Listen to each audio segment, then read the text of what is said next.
लोगों की जान से खिलवाड़ करने वाले नकली दवाओं का कारोबार करने वाले गिरोह पर अब एफएसडीए की तरफ से, ड्रग कंट्रोलर की तरफ से शिकंजा कसा जा रहा है। जगह जगह नमूने भी लिए जा रहे हैं और टीमों को भी अलर्ट किया गया है। हमारे साथ में उत्तर प्रदेश के ड्रग कंट्रोलर डॉक्टर ए के जैन जी हैं, उनसे बात करेंगे। सर, क्या है पूरा मामला? ये जब भी गाजियाबाद से मामला आता है, नकली दवाओं का आगरा का नाम जुड़ता है, क्या है ये मामला? ये इसमें हमें कुछ सूचनाएं मिली थी कि दिल्ली में कुछ दवाइयां पकड़ी गई हैं एंटी कैंसर ड्रग जो कि स्पूरियस हैं। तो उसके क्रम में हमें ज्ञात हुआ कि उस व्यक्ति का एक गोडाउन उसने लोनी के अंदर, जो कि जनपद गाजियाबाद में स्थित है, वहाँ पे बना रखा था। तो हमने अपनी पूरी एक टीम गठित करी और पुलिस बल के साथ वहाँ पे हमने छापा डाला। तो छापा डालने के उपरांत हमें वहाँ बहुत सी दवाइयाँ मिली और साथ में जो है प्रिंटिंग मशीन भी मिली वहाँ पे, जिसपे कि बैच नंबर और डेट ऑफ मैन्युफैक्चरिंग और एक्सपायरी जो है नोट करते थे वो। और जब हम लोग ने तहकीकात करी और गिरफ्तारी हुई तो पता लगा कि वो जो है ये सभी दवाइयाँ जो है वो हरियाणा से बन के आ रही थी, तो जो कि बहुत ही महंगी दवाइयाँ थी। और क्योंकि जैसे आपको जानकारी होगी कि एंटी कैंसर ड्रग्स के दाम बहुत ज़्यादा होते हैं, मालूम पड़ा कि एक ही स्ट्रिप जो है 10,000 का है, 20,000 का है। तो हम लोगों ने बहुत बड़े स्तर पे इसको पकड़ा है और अभी हम ये भी देख रहे हैं कि उसने यहाँ से कहाँ कहाँ माल सप्लाई किया। और इस गिरोह में जो लोग पकड़े गए हैं वो काफ़ी क्वालिफाइड हैं, इवन एमबीबीएस भी हैं और बीटेक भी हैं इसके अंदर जो है। तो उसमें जो वहाँ दवाइयाँ पकड़ी गई हैं उसका हमने अलर्ट जारी किया है पूरे प्रदेश में, ताकि वो बैच नंबर की सभी दवाइयाँ यदि किसी क्षेत्र में हो तो उस पर निगरानी रखी जा सके, उस पर क्रय विक्रय बीजक का मिलान किया जा सके तथा उसका नमूना लेके हम उसकी क्वालिटी को भी असरटेन करेंगे। और यदि वो स्पूरियस पाई जाएंगी, जो अन्य जगहों पे जो पकड़ी जाएंगी, उन पे हम मुकदमा दायर करेंगे ड्रग्स एंड कॉस्मेटिक एक्ट के तहत। इसी प्रकार से ये जो पकड़ी गई है फैक्ट्री, इसमें भी कर रहे हैं। आगरा में भी हमें भी ज्ञात हुआ कि जो बद्दी में दवाई की एक फैक्ट्री थी जो कि वहाँ पे नकली थी और उसमें लाइसेंस भी नहीं था और बस फूड का लाइसेंस था। उसमें तमाम बड़ी बड़ी कंपनियों के, नामचीन कंपनियों के बड़े बड़े ब्रांड बनाए जा रहे थे। तो उस व्यक्ति का हम लोग को ज्ञात हुआ कि उसका एक गोडाउन जो है आगरा में है।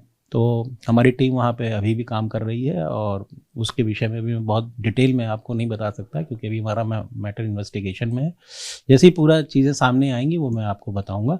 और हम लोग सूचना प्राप्त होने पे अब डिफरेंट ज़िलों की ड्रग इंस्पेक्टर्स की टीम बना के भेज रहे हैं ताकि हम ऐसे लोगों को पकड़ सकें जो कि गलत काम में संलिप्त हैं। प्लस हम लोग ये भी कार्य कर रहे हैं कि जो एनडीपीएस ड्रग नशीली दवाएं हैं, जो इसका प्रयोग लोग आमतौर पर नशे के लिए करते हैं, उन पे भी हमने जो है शिकंजा कसा है और उनकी हमने कुछ कैपिंग भी करी है क्वांटिटीज़ पे, डिफरेंट लेवल पे, जैसे रिटेल है, होलसेल है और सीएनएफ है। लेकिन उसको जो सरकारी अस्पताल हैं या कैंसर हॉस्पिटल हैं या मेंटल हॉस्पिटल्स हैं, उनको हमने उससे विरक्त किया है, उस पर कोई भी हमने कैपिंग नहीं करी है। और यदि कोई व्यक्ति उससे ज़्यादा बेचना चाहता है, जो हमने एनडीपीएस ड्रग्स की डिफरेंट मेडिसिन का मात्रा को निर्धारित किया है, वो अपना 2 साल का सेल परचेस का अपना हमसे क्रय विक्रय बीजक देगा। उसका हम जांच कराएंगे, यदि वो सही पाया जाएगा तो हम उसको जो है जो क्वांटिटी वो मांग रहा है उसको उतनी क्वांटिटी उसको अलाउ कर देंगे।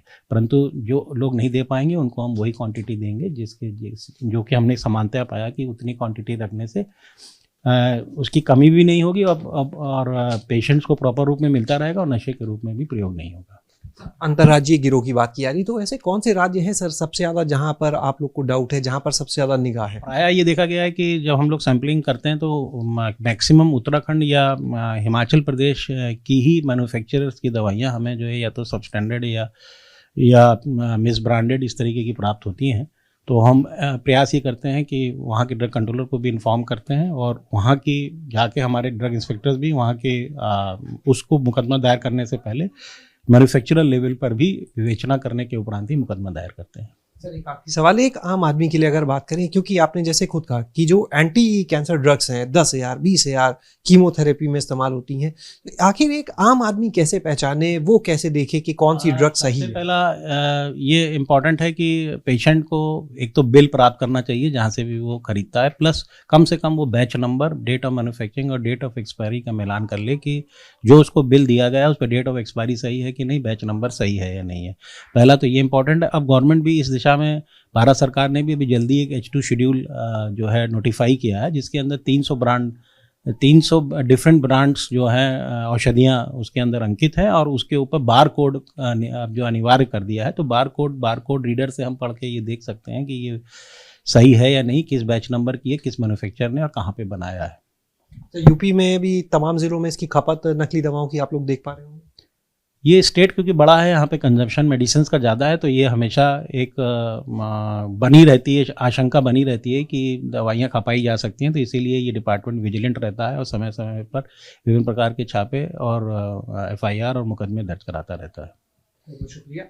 ये थे हमारे सामने डॉक्टर AK जैन साहब, जिन्होंने बताया बड़ी बारीकी से कि किस तरह से अन्य राज्यों से नकली दवाओं को खपाया जा रहा है। क्योंकि उत्तर प्रदेश सबसे बड़ा राज्य है, तो एक कह सकते हैं ऐसे लोगों के लिए एक बड़ा डेस्टिनेशन भी है। लेकिन आम जनता को कैसे इन लोगों से बचाया जाए, इसके लिए लगातार FSDA जो है, जो ड्रग कंट्रोलर विभाग है, वो लगातार जुटा हुआ है और इस दिशा में कुछ और बहुत जल्द बड़े कदम भी उठाए जाएंगे और इस पूरे गिरोह का पर्दाफाश किया जाएगा।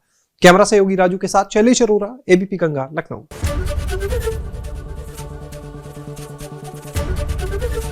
ABP गंगा, खबर आपकी, जुबान आपकी।